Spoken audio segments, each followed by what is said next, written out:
스튜디오 만남. 오늘은 전라북도 정신건강복지센터 이상열 센터장과 함께합니다. 안녕하십니까? 네, 안녕하세요. 이상열입니다. 네. 자, 오늘 어떤 내용으로 말씀 나눌까요? 네, 그동안 이제 전라북도 정신건강복지센터에서는 도민들의 마음 건강을 위해서 5가지 수칙을 그동안 계속 말씀해 드렸었거든요. 운동하는 것, 수면을 잘 취하는 것, 취미 활동을 통해서 삶의 어떤 열정을 높이는 것, 대인관계를 잘하는 것 말씀드렸었는데요. 오늘은 그 마지막으로 자존감에 대해서 좀 알아보려고 합니다. 자존감은 사람들의 어떤 정신 건강과 밀접한 연관이 있는 요인들 중에 가장 중요한 요인 중에 하나이기 때문에 자존감을 말씀드리고자 합니다. 네. 사실 자존감 있는 사람들은 어디에서 무엇을 하든 네. 잘 하시더라고요. 네, 그렇습니다. 그래서 정말 중요한 부분이구나라는 생각을 하는데, 스스로 아끼고 사랑하는 것, 이게 뭐 자존감? 이 정도 생각하면 되는 건가요? 그렇죠. 이제 쉽게 이야기하자면 자신을 스스로 존중하고 사랑하는 마음이 어느 정도냐, 이제 그렇게 표현되는 것들이죠. 그러니까 자존감이라고 하는 것은 자기가 자기를 바라볼 때 자기가 자기를 얼마나 존중하고 사랑하고 있는가 하는 것을 우리가 쉽게 자존감이라고 이야기할 수 있는데요. 이 자존감은 우리 인생을 살면서 대인관계나 아니면 자기의 생각을 결정하거나 판단하거나 행동하거나 하는 데 있어서 아주 중요한 요인으로 지금 알려져 있습니다. 네. 자존감이 높은 분들은 공부도 열심히 하고, 일도 열심히 하고, 사람과의 사이에서도 관계가 좋고 이렇게 평가를 할 수 있을 텐데, 네. 현대를 사는 사람들에게 참 필요한 부분, 중요한 부분이 아닐까라는 생각도 들거든요. 어떻게 그러면 형성이 될 수 있는 걸까요? 이 자존감은 이제 가장 중요한 것은 우리가 양육 과정에서 발달 과정이 있는데요. 네. 그 과정에서 이제 부모와 특히 엄마와 아이 간의 상호작용, 특히 부모님과 아이의 상호작용이 가장 중요합니다. 즉 적절한 애착 관계를 유지하고 애착 관계를 통해서 부모가 아이에게 감정적으로 공감해주면서 실제로는 아이가 어떤 성취감을 만들어갈 수 있도록 양육하는 과정을 통해서 실제는 아이가 자존감이 만들어지고 성장하게 되는데요. 어떤 정서적 지지 체계, 특히 엄마로부터는 따뜻한 정서적 지지와 애정을 표현하는 것, 이런 것들이 다 자존감을 성장시키고 키워간다고 알려져 있습니다. 네. 자기의 자존감이 높은지 그건 어떻게 알 수 있을까요? 네, 대개는 이제 쉽게 알 수 있는 것은요. 다른 사람의 비난과 비평에 내가 좀 당당하고 마음이 불편하는 정도가 어느 정도인가를 보면 알 수 있습니다. 왜냐하면 자존감이 낮은 분들은 다른 사람의 비평이나 비난에 쉽게 화를 내거나 힘들어하시거나 우울에 빠지고 그러거든요. 네. 그러니까 이제 그래서 살면서 이제 다른 사람이 나에게 안 좋은 소리를 하거나 아니면 다른 사람이 나에게 어떤 비난을 하거나 할 때 나는 그것에 연연하지 않고 나의 중심을 잘 지켜나가고 있다 하면 그것은 자존감이 높은 분들이고요. 네. 아니면 누가 나를 칭찬하면 막 내가 대단한 사람인 것처럼 막 부풀어 올랐다가 너무 비난하면 너무 낮아지거나 우울적해지거나 우울해지거나 그러면 그것은 자존감이 좀 낮다고 이렇게 떨어져 있다, 적다라고 이야기할 수 있죠. 그래서 네. 타인의 말이나 칭찬, 비난에 대해서 내가 얼마나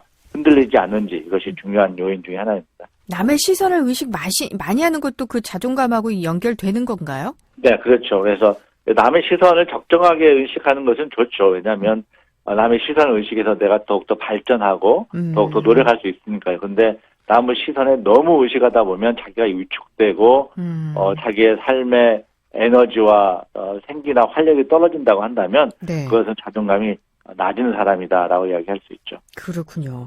자존감이 높은 사람하고 자존감이 낮은 그런 사람하고의 어떤 특징적인 부분이 있습니까? 자존감이 낮은 사람은 크게 이제 2가지로 생각을 해볼 수 있는데요.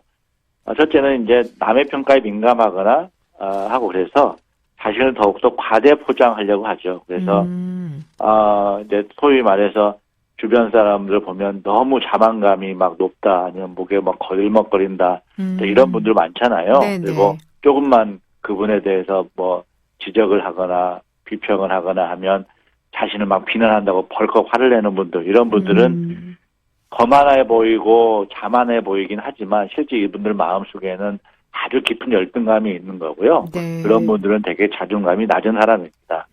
높은 사람들은 되게 이제 남과 비교하지를 하지 않죠. 그래서 네. 자신이 하고 있는 가치를 좋게 생각하고 자신의 의미를 중요하게 생각하면서 부족한 점을 좀씩 채워가려고 노력하는 분들, 이런 분들이 자존감도 높은 분이라고 이야기할 수 있습니다. 네. 사실 무슨 일을 할 때 스스로를 믿지 못하면 참 피곤하거든요. 힘들잖아요. 네, 그렇죠. 예. 네. 내가 뭘 하든, 난 안 돼. 내가, 그렇지, 이런 식으로 하게 되면 모든 일에서 좋지 않은 영향을 받겠지만 또 반대로요. 너무 자존감이 높아서 나는 다 할 수 있어. 무리한 예. 도전을 하는 분들도 있더라고요. 예, 이제 그건 자존감이 높은 것이 아니라 자만심이 높은 거죠. 그래서 이제 자만심이 높다고 하는 것은 이런 사람들이 이제 주변에서 자꾸 특권 의식을 갖고 보여주고 주변 사람 자신을 숭배하고 나의 특권에 대해서 자꾸 마치 을의 역할을 강요하는 많은 사람들이 있습니다. 특히 이제 일부 성공한 사람들 중에도 이런 어떤 자만감이 높은 사람들이 많잖아요. 네. 근데 이제 이분들의 특징은 뭐냐면 이 자만감을 해오기 위해서 좀 일은 열심히 노력하고 하긴 하지만 이분들의 가장 큰 특징 중에 하나가 공감 능력이 떨어져 있습니다. 그래서 타인의 아픔이나 고통들을 그렇지 마음이 잘 와닿지가 않아서 타인의 아픔이나 고통에 관심이 별로 없고요. 네. 또 만성적인 공허감들을 많이 가지고 있고 또 아울러서 남의 비평에 아주 극히 예민해서 조금만 뭐라고 해도 버럭 화를 내는 분들, 이런 분들이 이제 자만심이 높은 사람들이죠. 그 자존감하고 자만심은 굉장히 비슷하지만 뭐랄까요? 그렇죠. 차이가 있네요. 이게 이제 자존감은 스스로가 자기를 소중하게 여기고 귀하게 느끼는 거라고 한다면 네. 자만심은 다른 사람들이 다른 사람이 나를 어떻게 보는가에 더 관심이 많은 거죠. 그러니까 내가 나를 관심 있는 것보다 다른 사람이 나를 어떻게 보는가에 더 예민한 사람들, 이런 사람들은 자만심이 높은 사람들이죠. 그렇군요. 근데 이 어른들도 마찬가지지만 청소년 시기에는 굉장히 민감한 시기잖아요. 네네. 청소년들도 많이 어려움을 겪겠어요. 저희가 상담 전화가 1577-0199를 하는데, 네. 또 이제 자존감과 관련된 상담들은 청소년들이 많이 이야기하는 것 같습니다. 특히나 이제 부모님 이제 자존감이라고 하는 것이 부모님과의 엄마와의 양육 과정에서 만들어지고 형성되기 때문에 엄마와의 갈등이 심하게 되거나 하게 될 때도 이제 좀 많이 자존감이 떨어지는 경우도 있고 또 이제 동료 간의 또래 관계에서도 특히 이제 어떤 상처를 받거나 왕따를 당하거나 하게 됐을 때 자존감이 떨어지는 힘들어하는 이런 청소년들이 많은 상담을 해오는 경우가 많습니다. 네. 어떻게 하면 도움을 줄 수 있을까요? 자존감을 좀 높여주고 싶은 그런 상황에. 예, 이제 실제로 내가 나를 어떻게 바라보는가를 아는 사람 생각지 않습니다. 그러니까 우리가 일상생활을 하면서 대인관계를 유지하고 사회생활을 하고 친구관계를 유지하기 위해서는 결국 타인의 관심에 너무 또 타인이 나를 어떻게 바라보는가에 너무 지나치게 예민해져 있거든요. 일상생활들이. 네. 그걸 좀 낮출 필요가 있죠. 그러려면 먼저 자기를 들여다봐야 되는데 자기를 들여다볼 때 첫 번째 좀 중요한 것 중에 하나는 자기가 실수하고 좀 잘못했던 것도 자신을 좀 용서해보는 것도 좀 필요할 것 같아요. 그러니까 네. 내가 좀 잘못했던 내용도 인간은 누구나 좀 실수할 수 있고 부족할 수 있고 부족한 것 자체도 어떻게 보면 존재 자체가 의미가 있기 때문에 뭘 어떤 잘해야 된다고 하는 행동보다는 있는 그대로 자신을 바라보고 자신을 용서하는 것도 도움이 되기도 하고요. 네. 또 이제 두 번째는 이제 긍정적 생각을 하라고 하면 많은 분들이 많이 힘들어하세요. 근데 이제 긍정적 생각을 내가 생각을 좀 말랑말랑하게 하려면 내가 10년 뒤에는 이런 상황을 어떻게 받아들일 것인가, 아니면 다른 사람 같았으면 이 생각을 어떻게 생각했을까. 그래서 자신이 좀 자신의 생각을 좀 낭창낭창한 고무줄처럼 네. 좀 융통성 있게 생각을 해볼 필요가 있고요. 네. 세 번째는 이제 스스로에게 좀 자꾸 괜찮다고 자신을 격려하는 것도 좀 도움이 되지 않을까 생각이 됩니다. 네. 자신을 용서